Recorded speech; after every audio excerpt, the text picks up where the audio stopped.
Mesdames et messieurs, bonjour. Je suis tout à fait ravi de vous retrouver dans cette nouvelle édition de votre émission hebdomadaire ou semi-hebdomadaire autour du monde édition Afrique. Comme vous savez, pendant cette édition, on essaye de jeter un coup d'œil sur les efforts égyptiens déployés sur la scène africaine. Justement, dans cette courte édition, nous devons faire une sorte de commentaire sur l'allocution prononcée par le président égyptien Fattah al-Sisi au sein des Nations Unies. En fait, le président Fattah al-Sisi a souligné que les dangers de la famine réduisent la capacité des pays et gouvernements du monde à mettre à exécution les objectifs de développement durable ODD dans toute leur ampleur. En fait, pendant les derniers jours, le président Fattah al-Sisi a inauguré un nombre de projets dans le domaine de l'irrigation, dans le domaine agricole, même dans la péninsule du Sinaï. C'est pourquoi nous avons actuellement en ligne de notre international pour nous donner un peu plus d'analyse.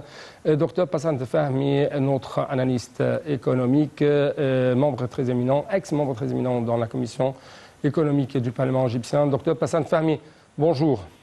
Bonjour, monsieur. En fait, dans cette allocution prononcée par visioconférence devant le sommet des Nations Unies sur les systèmes alimentaires, le chef de l'État a ajouté que ce sommet se tenait à une période critique qui requiert davantage d'efforts pour relever les intenses défis que nous devons affronter. Donc, l'insécurité représente actuellement une question très majeure pour les pays en développement, notamment les pays africains. Donc, comment vous avez vu et évalué même les efforts déployés par l'Égypte sur la scène africaine à cet égard? Je voudrais commencer par mentionner que ça, c'est un problème très sérieux et très compliqué. C'est-à-dire, ça peut causer non seulement des guerres, mais ça peut causer une instabilité sociale sur la terre tout entière. Malheureusement, et je répète malheureusement, jusqu'à présent, les causes qui ont causé ces problèmes-là ne sont pas discutées franchement devant tout le monde. C'est-à-dire le changement du climat. On doit discuter pourquoi ça a été, et tout le monde sait pourquoi bien sûr ça a été vu, parce que la façon dont les industries mondiales sont en compétition, c'est une stratégie inacceptable. C'est-à-dire tout ce qu'ils veulent, c'est de gagner des terrains, de gagner des marchés, de vendre, de faire une compétition qui n'est pas calculée proprement. Et je voudrais mentionner ici qu'il n'est pas calculé les résultats sur le globe et sur l'humanité. C'est-à-dire que ce n'est pas parce qu'on est en guerre, en compétition contre l'Ouest et l'Est et les grands pays que le monde entier va payer le prix. Le changement du climat, c'est un problème très sérieux, mais aussi les résultats sont sérieux, qui vont coûter beaucoup, et ils demandent un changement total de la façon technologique dont le monde entier travaille. Et ça aussi, ce n'est pas une décision facile. Vous voyez? Alors, mais Monsieur le Président a mentionné clairement que l'Égypte est en train, comme nous voyons, de développer l'économie verte, l'économie bleue, pour essayer d'aider le plus que possible, non seulement l'Égypte, mais aussi l'Afrique, et exporter vers d'autres pays. Mais l'Égypte toute seule n'est pas suffisante. C'est un problème très sérieux, je répète, parce que ça a à faire un grand changement sur la façon dont le monde entier travaille technologiquement. Ils doivent changer tout à fait les industries, la technologie des industries, et ça va coûter beaucoup. Ils doivent changer aussi le concept de compétition, de telle façon que l'humanité doit être inclue. Et c'est pour cela que les Nations Unies doivent vraiment, comme on appelle, mettre en place une proposition comment faire la compétition d'une façon de protéger les droits de l'homme, parce qu'on parle toujours des droits de l'homme et on néglige question d'alimentation, parce que l'homme, comment il va vivre?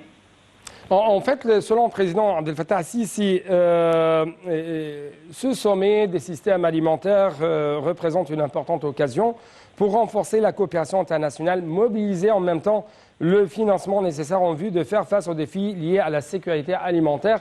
Donc, si je peux dire, le président a dit qu'il faut plutôt une sorte de coopération au lieu de la compétition dans ce domaine. Et voilà. Ouais. Alors là, nous voulons, on ne peut pas s'en dispenser de la technologie moderne dans l'économie verte et bleue. Parce que si on va travailler sur de la façon classique, ça va prendre beaucoup de temps. Alors là, nous devons avoir une coopération triangulaire, si vous voulez, entre la technologie qui est possédée par les pays avancés, la technologie alimentaire, et aussi nos ressources et notre climat et la région dont on vit et l'eau. Et je voudrais ici mentionner l'eau, c'est un problème très compliqué. On a vu, Monsieur le Président a inauguré il y a quelques jours comment l'Égypte va utiliser même le moins de gouttes d'eau. Ouais. Et troisièmement... Et ça coûte cher en même temps. Définitivement, ça coûte cher.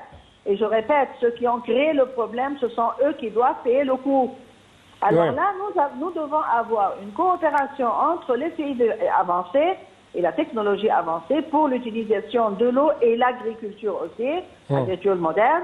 Deuxièmement, entre le financement qui doit être, à mon avis personnel, comme on appelle, payé par les gens qui ont créé ce problème, ou les pays qui ont créé ce problème, et l'autre partie du monde.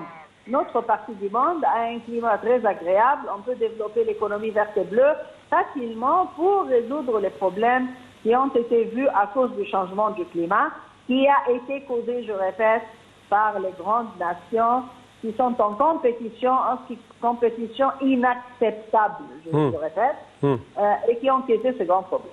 En fait, le président a souligné que l'Égypte envisage de continuer à travailler avec les pays africains pour faire face aux défis en vue de mettre à exécution l'agenda de l'Union africaine 2063. Au niveau régional, selon le président, l'Égypte s'est engagée dans la formulation d'une position africaine unifiée lors du sommet qui reflète les priorités des peuples du continent, les défis liés à la sécurité alimentaire. Donc, à cet égard, je dois encore une fois souligner le financement.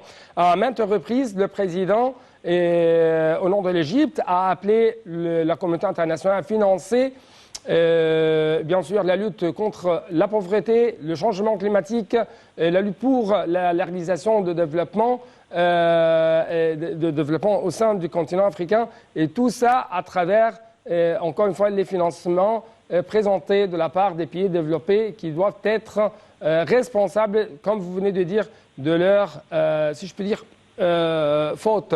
Donc, à quel point vous trouvez que de tels appels vont avoir un bon écho de la part ou dans la communauté internationale? C'est la seule solution. Ou bien tout le monde va être perdant.